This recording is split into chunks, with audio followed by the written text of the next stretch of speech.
Bonjour. Bonjour, bienvenue sur Venez Raisonnons. Nous sommes très heureux d'être avec vous dans ce mini panorama prophétique. Nous allons parler de Xinjiang. Xinjiang, c'est une église qui est actuellement, qui fait beaucoup parler d'elle. Et moi, j'ai pu rencontrer certaines personnes qui m'ont pas dit qu'elles faisaient partie de cette église, parce que c'est la tactique, plusieurs personnes, mais comme j'avais déjà les informations sur le fonctionnement de cette organisation, et j'ai essayé de jouer le jeu, parce qu'ils ont un mode de recrutement. Et si vous avez un peu vu les informations, vous allez voir que ils sont en train de recruter énormément de personnes. Énormément de personnes. Donc, avez-vous déjà pas entendu parler de cette dénomination ou église Xinjiang? Sûrement, vous avez déjà entendu parler. Ou vous n'avez pas entendu parler, non? Peut-être vous avez déjà rencontré quelqu'un qui fait partie de cette organisation Xinjiang. Mais la personne ne vous a pas dit qu'elle fait partie de cette organisation. Ils ont 12 000 followers sur. Ça, c'est juste Xinjiang France. OK? Voilà le site web, la chaîne YouTube. Xinjiang Église de Jésus France. Et il y a plusieurs articles qui parlent de plusieurs personnes qui sont rentrées dans cette organisation et qui sont sorties traumatisées. OK? Donc, je vais vous partager d'abord une vidéo qui va durer 5 à 7 minutes où Combini a fait un documentaire sur le fonctionnement de cette organisation. À la fin, je vais vous expliquer quelles sont les croyances. Qu'est-ce que vous devez connaître si vous avez un membre de la famille ou quelqu'un qui fait partie de cette organisation? Qu'est-ce que vous devez savoir qu'il croit et le mode opératoire? Parce que c'est très important, les amis. Il s'infiltre d'une manière incroyable. Donc, je vous laisse écouter Tu la vois vidéo. toutes ces personnes? Elles se démènent pour une chose, faire partie des 144 000 des futurs prêtres qui régneront dans le monde lorsque les prophéties de l'Apocalypse seront accomplies. Mais pour avoir une chance d'être dans cette élite, il faut être désigné par cet homme. Lui, c'est leur leader. Il s'autoproclame Messie et prétend que Jésus-Christ lui est apparu. Il s'appelle Lee Man-hee et aujourd'hui on va parler de son mouvement Shincheonji. Toutes les images qu'on t'a montrées depuis le début viennent de Corée du Sud. Mais il faut savoir que Shincheonji s'est aussi implanté en France. La vraie lumière dans le monde religieux, Nouveau Ciel, Nouvelle Terre, Shincheonji, Église de Jésus. Le problème, il a été signalé plusieurs dizaines de fois à la Mivilude pour dérive sectaire. Shincheonji m'a volé mon innocence. À l'époque, j'étais quelqu'un qui faisait confiance aux gens. Aujourd'hui, je peux même douter du bonjour de quelqu'un parce que je me dis, c'est quoi tes intentions en fait? Qu'est-ce que tu veux? Il y a quelque chose psychologiquement qui a été brisé. Elle, c'est Laura. Et à seulement 18 ans, elle a intégré l'organisation qu'elle a quittée il y a tout juste un an. Je suis resté 2 ans et demi, voire 3 ans, si mes souvenirs sont bons, à Shincheonji. Si elle tient à rester anonyme, c'est parce qu'elle ne souhaite pas être reconnue par ses parents, encore très affectés par l'impact de Shincheonji sur leur famille. Je mentais tellement que mes parents avaient même peur de moi. J'étais une menteuse professionnelle. Avant de te raconter son histoire, il faut quand même qu'on retourne à la base. C'est quoi Shincheonji? Déjà, le mouvement se présente sous plusieurs noms. Shincheonji, Église de Jésus, Nouveau Ciel, Nouvelle Terre, ou encore Temple du Tabernacle du Témoignage. Les anciens membres que nous avons contactés sont unanimes. Aucun recruteur ne vous parle de Shincheonji au départ. On m'a juste dit que c'était une académie biblique, que voilà, on apprenait la Bible de la Genèse à l'Apocalypse. Et c'est comme ça que en fait, j'ai rejoint Shincheonji. À l'origine de Shincheonji, oui, on va le dire beaucoup dans cette vidéo, il y a Lee Man-hee. Il a 93 ans et il a fondé l'organisation en 1984 en Corée du Sud. Donc le pasteur promis, c'est cette personne qu'on doit suivre pour pouvoir avoir le salut et la vie éternelle. Et il a construit un véritable culte autour de sa personnalité. Qu'il a même pris le rôle de Jésus, en fait, parce qu'on faisait des éloges à son nom. Il y avait des musiques carrément où on parlait de lui. Je vais dire, c'était vraiment le personnage principal. Et c'est Lee Man-hee lui-même qui choisirait les 144 000 élus parmi l'ensemble de ses fidèles. C'est vraiment la crème de la crème, c'est vraiment les supérieurs, les personnes qui vont régner. Le hic, c'est que personne ne sait qui l'élira, ni quand d'ailleurs. Et c'est comme ça qu'il garde ses adeptes dans le mouvement. Aujourd'hui, Shin Chonji revendique plus de 300 000 membres dans plus de 100 pays. En France, le mouvement s'est implanté officiellement en 2021. Sur Instagram, le compte français totalise plus de 11 000 followers, mais le nombre de fidèles serait gonflé selon nos différents témoins, car Shin Chonji compterait celles et ceux qui ont quitté l'organisation. Attends, Shin Chonji compte 300 000 membres, mais seulement 144 000 seront élevés au rang de grands prêtres. Alors, pourquoi sont-ils autant à rester? En plus des 144 000, il y a ce qu'ils appellent la multitude en blanc. Eux aussi seront sauvés, mais attention, ce rôle est beaucoup moins prestigieux. Une fois, je me souviens que j'avais dit que je suis multitude en blanc, 144 000. Moi, tant que je suis sauvé, ça me va. Et il y avait une fille avec qui je discutais, elle me dit, tu manques d'ambition, mais non, il faut aspirer à être 144 000. La compétition est rude entre les adeptes. On est tous en train de se battre pour être 144 000. Quitte même à dénoncer les autres. On se surveille entre nous, dans l'organisation, on se balance un peu entre nous, quoi. Mais alors, pourquoi et comment Laura a intégré l'organisation? Lorsque Shin Chonji l'approche, Laura, déçue par l'église qu'elle fréquentait à ce moment-là, ne s'y rend plus. C'est mieux de vivre sa vie 2 fois toute seule, chez soi, parce que les églises, on raquette des gens, on les escroque de l'argent. Je me suis dit, en fait, finalement, est-ce que c'est vraiment fait pour moi? C'est là qu'une amie lui propose de suivre quelques cours en ligne. Laura y prend goût, on lui demande sa carte d'identité. C'était en 2021 et elle ne le savait pas encore, mais elle a intégré Shin Chonji.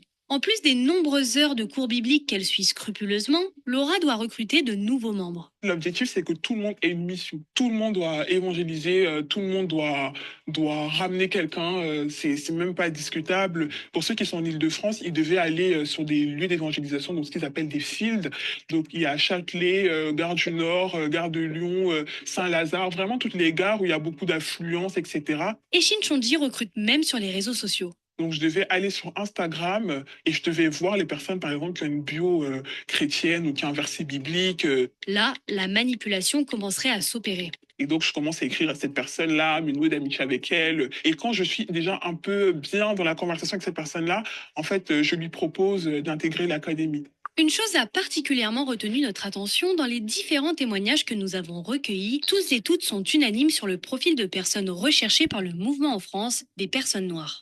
D'après ce que les Coréens nous ont raconté, ils évangélisaient d'abord les personnes blanches. Mais ils se sont rendus compte que les personnes blanches, en fait, n'adhéraient pas à ces préceptes. Au fur et à mesure, Laura se sent constamment scrutée par Shin Chonji. Tu commences à t'isoler, tout simplement. Jusqu'à perdre le lien avec sa famille. Avant d'intégrer Shin Chonji, j'étais très fusionnelle avec mes parents, on s'entendait super bien. J'ai commencé à prendre mes distances avec eux. On nous apprend que tous ceux qui sont à l'extérieur de Shin Chonji, Dieu les considère comme des bêtes. Faut pas dire à nos proches qu'on est dans l'organisation.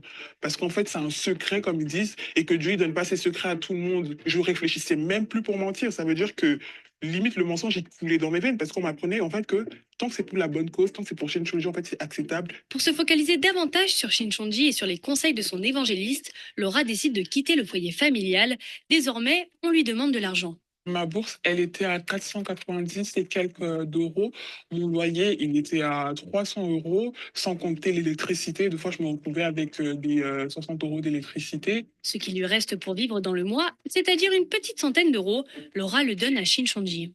Quand j'ai intégré l'église, en fait, on te dit que il faut pas voler Dieu. Et une fois, il y a le chef du département des finances qui est venu m'écrire sur Telegram et qui m'a dit, voilà, tel mois, vous avez promis de donner telle somme. Donc très vite, en fait, je me suis écroulée sur les factures. Il ne faut pas voler Dieu, mais en 2021, Lee Man-hee a lui-même été condamné à de la prison avec sursis par la justice coréenne pour avoir détourné près de 4 millions d'euros de son organisation. Des infos qu'on retrouve facilement sur Internet. D'ailleurs, on y retrouve un tas d'articles qui critiquent Shin Chonji. Alors pourquoi Laura n'a pas quitté le mouvement plus tôt? Au début, on nous fait regarder une vidéo d'un serpent, de comment le venin d'un serpent il agit. Et on nous dit, vous voyez comment le venin il agit. En fait, bah, c'est comme ça. Ils nous enseignent que Internet c'est le poison. Surtout que là-bas, on leur apprend une chose, Il y a Shincheonji et il y a l'enfer. Et comme il y a cette peur de l'enfer là, parce qu'en dehors de Shincheonji, c'est l'enfer, même si tu as des doutes, tu comprends pas tout, tu dis, bah en fait, je reste. au bout de 2 ans et demi d'emprise, Laura sort enfin de l'organisation grâce à Netflix. Ce soir-là, j'ai ouvert mon ordinateur et je me suis dit, bon, je vais me regarder une série. Et dans mon feed Netflix, je vois un documentaire. Et je me dis, mais attends, est-ce que c'est pas un documentaire de secte? Plus j'avance dans le documentaire, plus je me dis, mais en fait, ils ne parlent pas de Shincheonji, mais dans tout ce qu'ils font, j'ai l'impression que c'est Shincheonji en fait. Là, c'est le déclic. Je me suis effondré. J'ai commencé à pleurer. J'ai vraiment pleuré toutes les larmes de mon corps, en fait. Comment est-ce que, en sachant tout ça, je peux rester dans cet endroit, je peux ramener des personnes dans cet endroit? Pour moi, c'était pas possible, en fait. Et j'ai pris la décision de partir.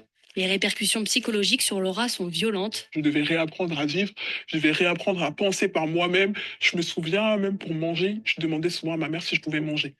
Il fallait que j'ai l'aval de quelqu'un pour faire quelque chose, en fait. J'ai vu les psychologues. Il y a quelque chose psychologiquement qui a été brisé. Il y a eu énormément de traumatismes. On sait qu'on rentre dans ces organisations-là, mais on ne sait pas quand on sort. Lorsqu'elle a finalement quitté le mouvement début 2024, Laura a fait un signalement auprès de la Miviludes et elle est loin d'être la seule. Pour rappel, la Miviludes, c'est la mission interministérielle de vigilance et de lutte contre les dérives sectaires. La Miviludes nous informe avoir reçu, fin 2024, près d'une trentaine de demandes d'informations et de signalements au sujet de cette église et que la moitié de ces signalements sont récents et certains sont actuellement en cours d'analyse. Donc voilà un peu, ils ont fait un communiqué sur le site. Vous pouvez bien voir sur le site de Xinjiang France. Ils ont fait le communiqué en parlant de propos reportages mensongers et biaisés de combinés. Alors, déjà, il faut déjà qu'on pose la question, que veut dire Xinjiang?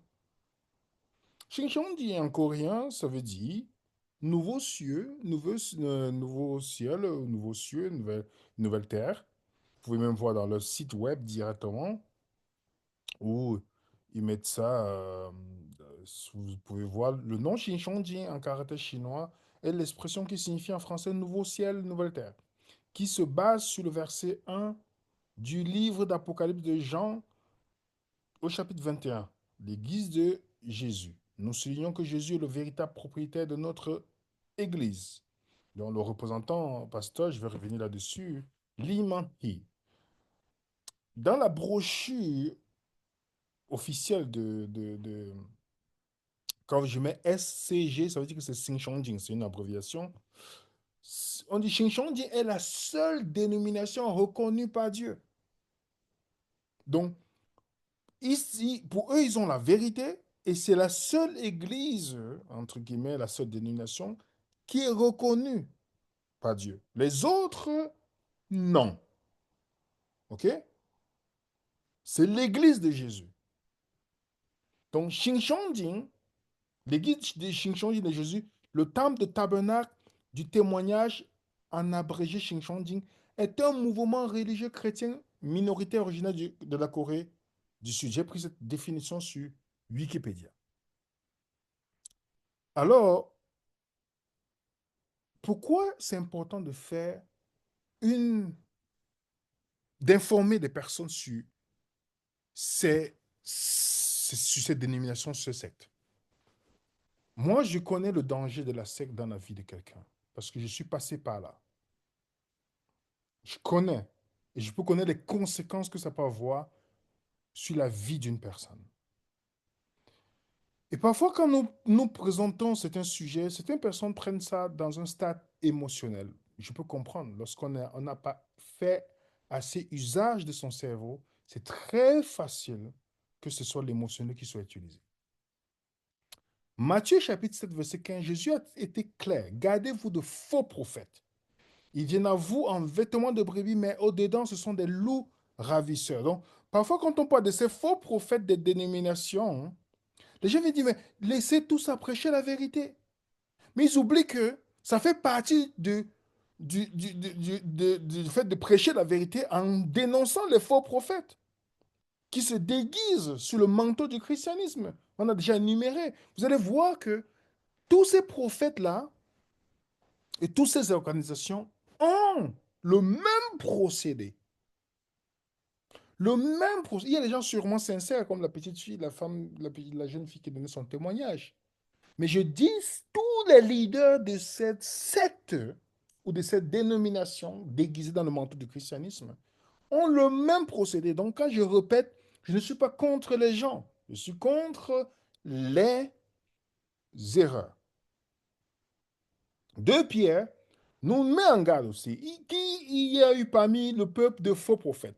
Il y aura de même parmi vous de faux docteurs qui introduiront les sectes pernicieuses, qui régnant le maître qui les a rachetés, attireront sur eux une ruine soudaine. Donc il est important parce que la croyance a l'impact sur notre vie. Nous devons être vigilants de ce que nous croyons. Parce qu'il y a les époux qui ne peuvent plus discuter avec leur épouse à cause de divergences de croyances. Il y a des épouses qui ne peuvent même pas discuter avec leur époux à cause de divergences de croyances. Il y a des personnes qui vont même haïr une personne qui ne croit pas. Si vous voulez savoir que vous êtes dans une secte, regardez la réaction des gens. Lorsqu'ils ne vous parlent plus parce que vous pensez des choses différemment, c'est parce qu'ils sont dans une secte. Ça fait partie des diagnostics. Et c'est pourquoi ces personnes sont que victimes de leurs croyances. C'est pourquoi je dis toujours de faire comme Jésus. Père, pardonne-leur, ils ne savent pas ce qu'ils font. Ne pas prendre ça au premier degré. Ils sont victimes. Elles sont victimes, pardon, ces personnes. Donc nous devons comprendre que quand ces fausses croyances ont d'impact sur ces gens-là, ils se mettent sur la défensive et ils sont prêts à vous haïr et même vous détruire parce que vous remettez en question quelque chose qu'ils croient. C'est ça ça, c'est les premiers symptômes de quelqu'un qui est dans une secte. C'est sa réaction lorsque tu lui présentes quelque chose de différent. Donc nous devons être vigilants. Voici ce que ramènent les sectes. Si vous voulez voir, ça se résume. Faux pasteur ou faux prophète. Je parle de pasteur parce qu'on parlera de Xinjiang, parce qu'ils ne disent pas prophète, mais ils disent pasteur. Ils ont le faux Christ. Tous les sectes, témoins Jéhovah, mormons, adventistes, beaucoup de mouvements, même pentecôtistes, ils ont leur définition de Jésus. Ils ont leur Jésus qui est différent de Jésus de la Bible. Donc, les gens qui sont dedans pensent qu'ils ont le vrai Jésus. Faux évangile et fausse église. Ça, c'est les 4 signes que vous allez voir. OK? C'est pourquoi je dis toujours à des personnes qui viennent souvent commenter ici hors sujet, je leur dis toujours, prenez le temps de faire l'investigation. Je sais que c'est difficile, mais ça prend beaucoup de courage lorsque vous vous rendez compte que quelque chose est fausse, de venir devant des personnes et de le présenter. Moi, on m'a approché plusieurs fois de dire, ne le dis pas, on va te donner de l'argent. Oui, des nouvelles connaissances, il ne faut pas le... On m'a proposé cela. Mais je ne suis pas venu pour plaire aux gens. Donc c'est pourquoi je dis toujours à des personnes, faites vos propres investigations. Ne prenez pas ma parole comme la parole de l'Évangile. Faites le temps de faire votre propre investigation. C'est pourquoi on donne la documentation des études. Commençons par faux pasteur. Dans l'organisation de Xinjiang, ils utilisent beaucoup plus l'expression pasteur que prophète. Celui qui est considéré comme le porte-parole de cette organisation, c'est Li Manhi. Li Manhi est considéré comme celui qui a la vraie interprétation de la Bible. Vous voyez, quand vous partez chez la tour de garde chez Témoins Jéhovah, les adventistes Madame White, vous partez chez les Xinjiang, vous avez Li Manhi. Donc même si vous lisez un passage dans la Bible, c'est ce que lui dit de ce passage qui est vrai. Pas ce que la Bible dit.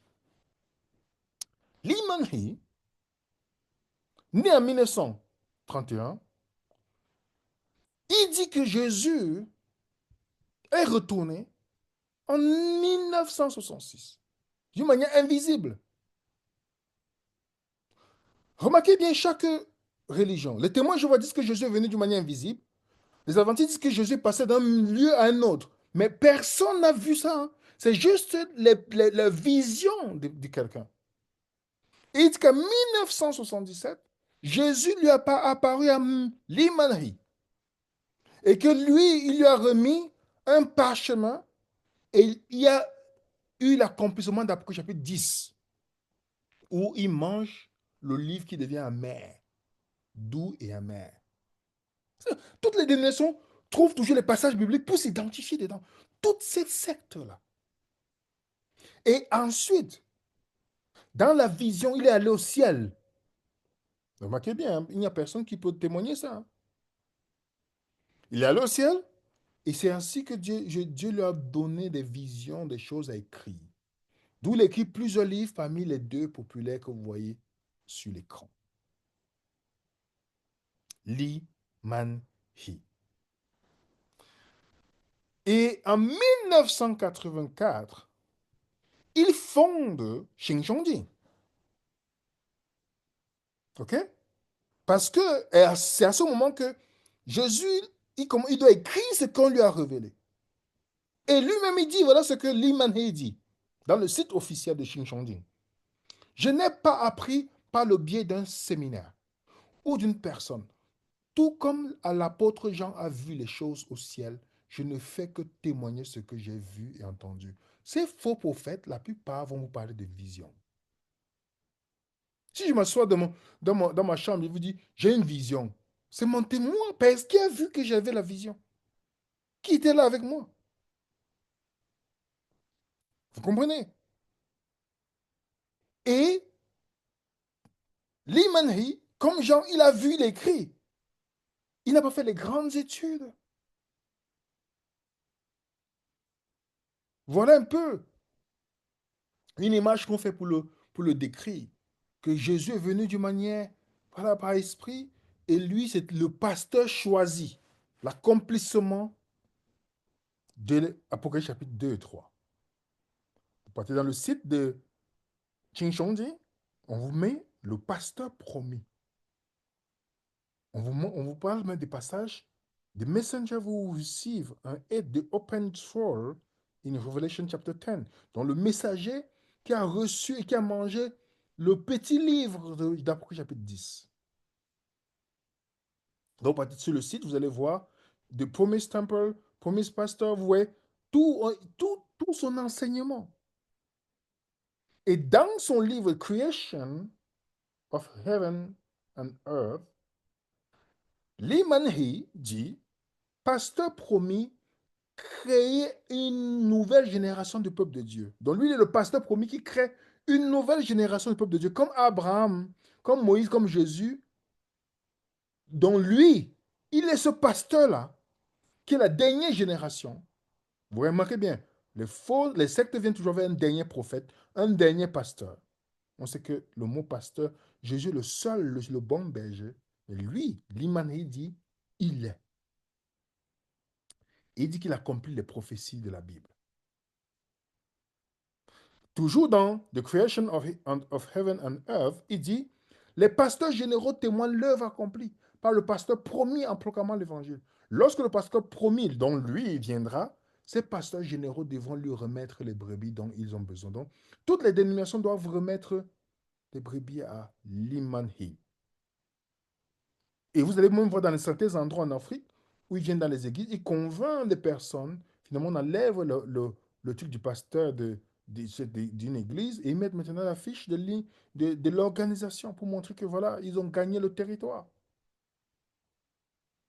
Et l'Imanhi, il se présente comme le vrai pasteur, le pasteur promis, le vainqueur d'Apocalypse chapitre 2, verset 7, le nouveau Jean, l'avocat, quand on dit le consolateur dans Jean 14, verset 26, mais lui, l'Imanhi dit que lui n'est pas le Saint-Esprit directement, mais l'Esprit là agit en lui.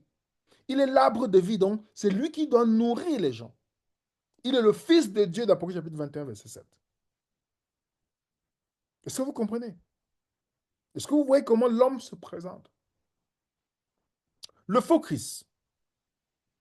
La Bible nous met en garde que si quelqu'un vient vous prêcher un autre Jésus que celui que nous avons prêché, Parce qu'il y aura ça. Ce n'est pas un phénomène nouveau.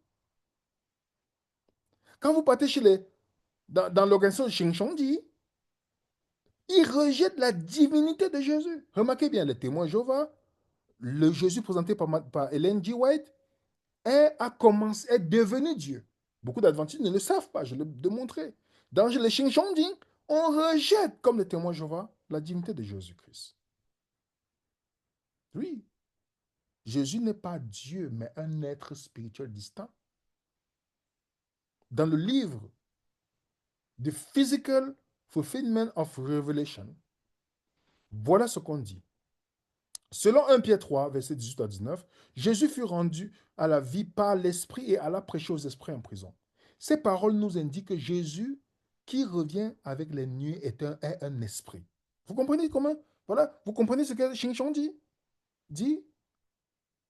Dans le site officiel, on te dit, Xingshon rejette la seconde venue de Jésus.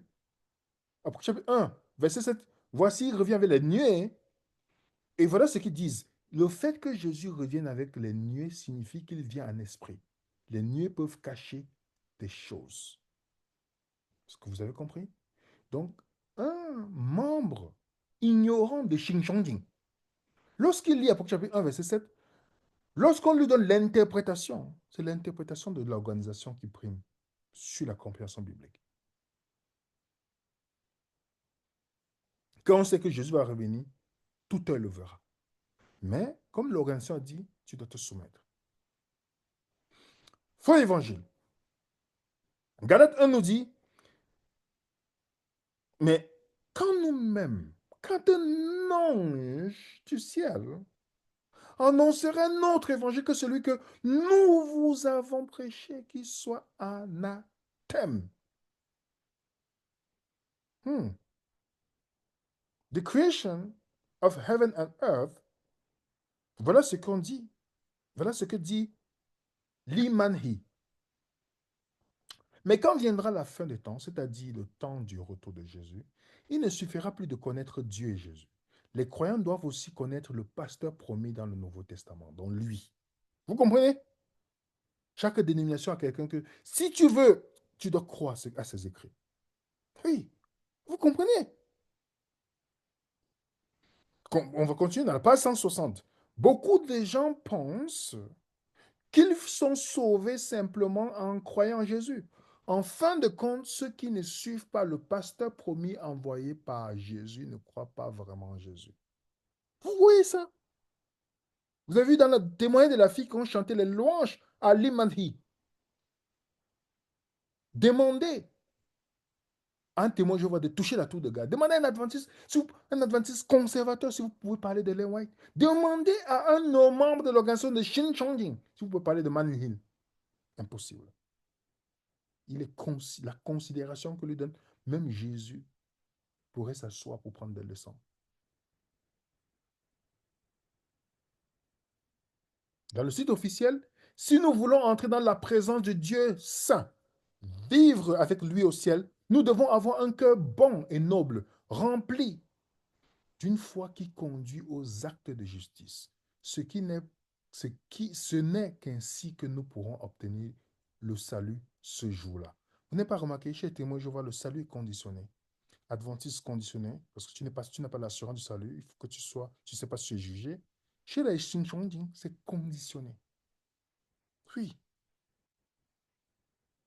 La fausse église. Dans l'organisation Shinshongjing, tu dois faire partie de la seule église là pour être sauvé. Les sectes définissent toujours comme ayant la vérité seule, que si tu n'es pas là, tu es un apostat.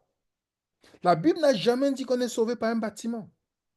Le seul médiateur entre Dieu et nous, c'est Jésus. 1 Timothée 2, verset 5. Dans le site officiel de Shinshongjing, on dit Shinshongjing est le nouveau ciel et la nouvelle terre qui sont créés après que l'ancien ciel et le christianisme devenu corrompu aient pris fin. Parce que pour eux, tous les autres sont Babylone. Je vais vous montrer la citation tout à l'heure. Eux, c'est les seuls à voir la vérité. Ça, c'est le procédé des sectes. enfin, dans le livre The Creation of Heaven and Earth, à la fin des temps, les croyants doivent trouver le pasteur promis. Regardez celui qui viendra enfin d'obtenir la vie éternelle et d'entrer dans le royaume des cieux. Qui est le pasteur promis? L'Imanhi.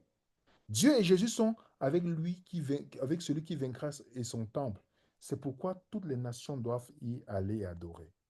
Le temple de l'Imanhi, dont le salut dépend d'être membre de cette organisation. Il dit, il est maintenant temps pour le nouvel Israël spirituel. Remarquez bien, les sectes définissent toujours les chrétiens comme Israël spirituel. Pourtant, on sait très bien que Israël, les chrétiens ne sont pas Israël spirituel. On a déjà démontré ça. Donc, il est maintenant temps pour le nouvel Israël spirituel, qui est la génération de Shinchongjin, de créer le royaume de Dieu sur la terre en récoltant les croyants semblables aux blés et les membres de l'Église. Donc, ils viennent. Pourquoi ils doivent faire ça? Chaque membre de Shinchongjin doit évangéliser.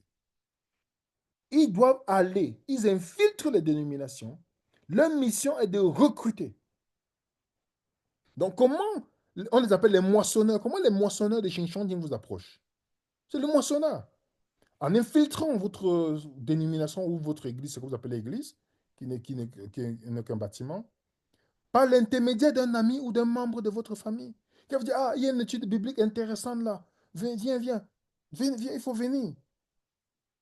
En faisant le prosélytisme sur les campus, par les réseaux sociaux, faites l'expérience d'aller liker la page, même si c'est pour une journée de Xinjiang. Vous allez voir que les gens vont vous écrire. S'ils voient, OK, que vous commencez à liker les choses, vous allez voir qu'ils vont vous écrire. Commencent à vous rentrer en contact avec vous. C'est le mode de recrutement. Pas la collecte de sang ou pour faire l'humanisme. OK? Et c'est comme ça qu'ils fonctionnent pour manipuler. Et c'est permis de mentir dans l'organisation Xinjiang. Là, vous avez entendu ce que la fille a dit. C'est permis de mentir.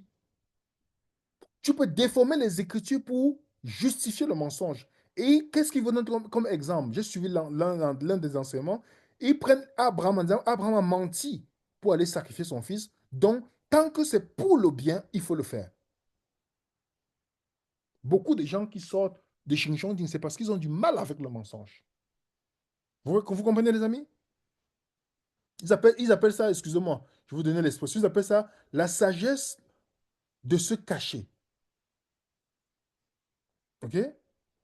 Et ils ont aussi des trucs de façade.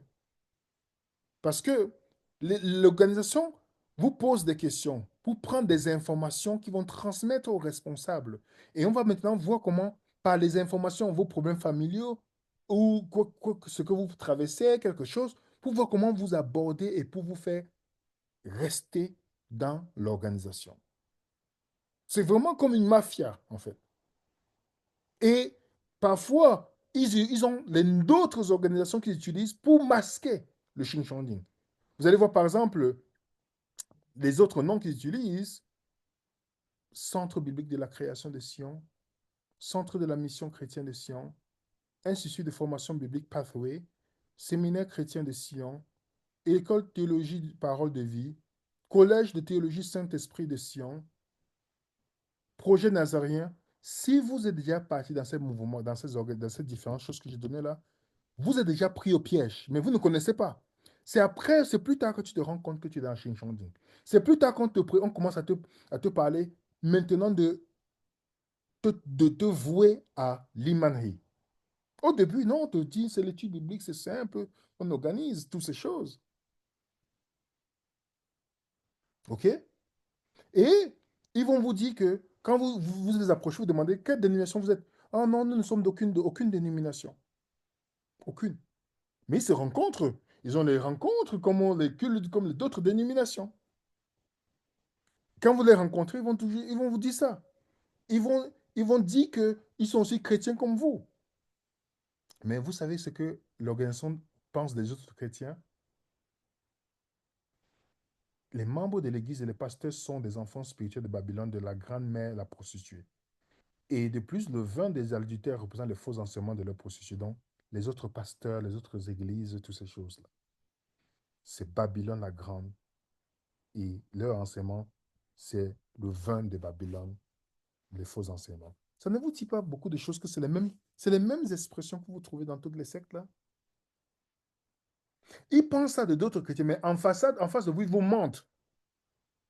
Même si vous demandez à un membre de l'organisation de Shinshonjin, ils sont capables, un disait, nous sommes capables de dire, on nous apprend de dire qu'on ne croit pas à Shinshonjin, à Liman Hei, on ne croit pas en lui. Ils sont capables de mentir même juste parce que il faut vous convaincre. Vous comprenez les amis?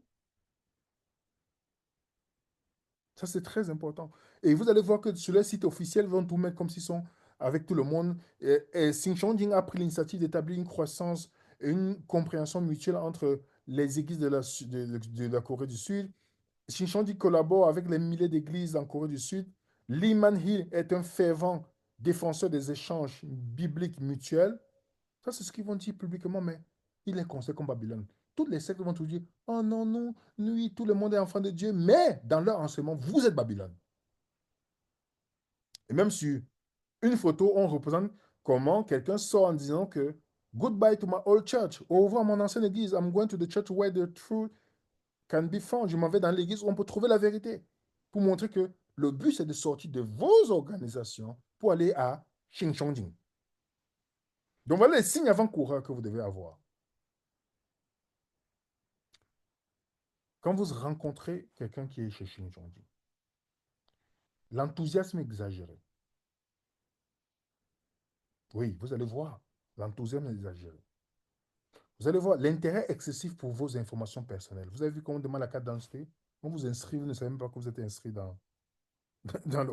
C'est pourquoi quand vous savez, la tactique d'avoir votre nom membre d'une dénomination, c'est une tactique. Vous ne savez pas ce que ça fait de mettre son nom dedans. Vous appartenez à cette... Vous êtes membre, vous êtes dans cette association-là. Vous ne savez pas ce que ça fait comme conséquence.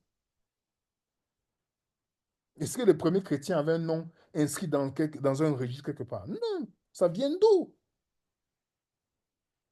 Mais il n'a pas de naïveté. Les gens pensent, ah oui, je suis... En tout cas, chacun est libre.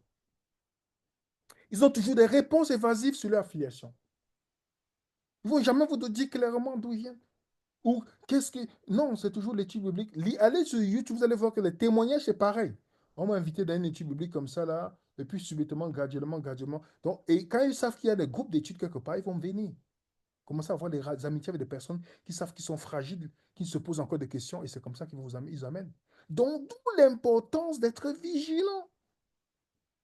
Et ils vont mettre l'accent sur les paraboles, les choses comme ça, les livres d'Apocalypse, voilà, c'est tout ce qu'ils vont faire. Voilà un peu comment Shinshongi fonctionne. Est-ce que vous comprenez, les amis? Donc, il est impératif, c'est très important de mettre stop et de s'asseoir, d'étudier sa Bible pour soi-même. Et c'est pourquoi je rappelle à des gens du Mani tous les jours, venez raisonnons n'est pas une dénomination et ne sera jamais une organisation. Et il y a des gens parfois qui disent, mais devait faire quelque chose pour... Non, je dis non, les premiers chrétiens étaient dépendants du Christ uniquement. Ils pouvaient se rencontrer, mais quand Paul partait quelque part, il avait besoin d'une organisation. Il y a des gens même qui sortent de leur dénomination, mais gardent le même esprit. J'en parlais avec un frère en Guadeloupe qui me disait, ils sont là, ils gardent le même esprit. Donc, tu sens qu'ils peuvent sortir d'une dénomination, mais les séquelles restent. Ça veut dire quand même, ils se rencontrent en groupe, ils font les mêmes choses qu'ils retrouvaient dans leur bâtiment. Et c'est comme ça que naissent les sectes. C'est pourquoi les gens parfois nous posent des questions. Ils pensent que nous sommes là pour... Je dis non, non, non, non. Vous devez suivre votre Bible et personne n'est directeur de conscience de quiconque ici. Étudier, chacun doit étudier. Si vous connaissez les conséquences, le nombre d'années que vous pouvez perdre dans une secte, alors, et quand vous sortez de là, vous comprenez que il faut être vigilant. Et vous allez rencontrer de bonnes personnes dans ces sectes-là. Mais ce n'est pas dit que l'enseignement est magnifique. Je fais toujours la distinction entre les personnes et l'enseignement. Prenez garde, Jésus l'a dit. Les faux, donc, toutes ces personnes-là, tous ces procédés-là, les véritables chrétiens à la fin seront ceux qui vont dépendre de Christ uniquement. Ça, c'est quelque chose que vous devez comprendre. Ça, c'est, oui, je suis seul quelque part. Si demain vous êtes dans une situation, vous devez d'abord être prêt à vivre votre Christ avec Jésus. Il a dit, je serai avec vous jusqu'à la fin des jours. Donc, que tu sois seul, ne pense pas que tu es seul. Mais quand les gens vous invitent à une étude publique, posez des questions. Posez des questions. C'est pourquoi il faut étudier. Il est temps de sortir de l'obscurantisme, de laisser sa vie spirituelle entre les mains des hommes. Au point où on va vous répéter les choses. Nous sommes l'église du reste, nous sommes ceci, on a la vérité, on est ceci, on a ça. Donc on répète au fur et à mesure, ça devient des mantras dans notre esprit et on forge, on prend quelques versets bibliques hors contexte pour bâtir ces fausses croyances. Et à la fin, on pense que c'est la vérité. Que Dieu nous libère. Donc, voilà ce que je voulais partager avec vous au sujet de Xing Chongling. Que chacun fasse attention d'examiner toutes choses, retenir ce qui est bon.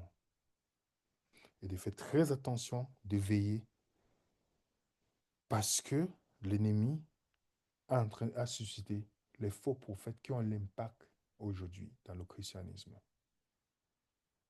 Et beaucoup, je connais tellement beaucoup de bonnes personnes qui sont enchaînées dans ces fausses croyances et qui ne veulent même pas pousser la recherche d'une manière neutre pour dire est-ce que ce que je crois sur ce prophète, sur ces enseignements, sur cette dénomination est vrai. Quand on a déjà travaillé dans la tête de quelqu'un et que vous n'avez pas la possibilité de vous poser des questions, la secte a de beaux jours. Le christianisme populaire ne sera jamais biblique. Et le christianisme biblique ne sera jamais populaire. Que la paix du Seigneur soit avec vous. À très bientôt sur Venez Raisonner.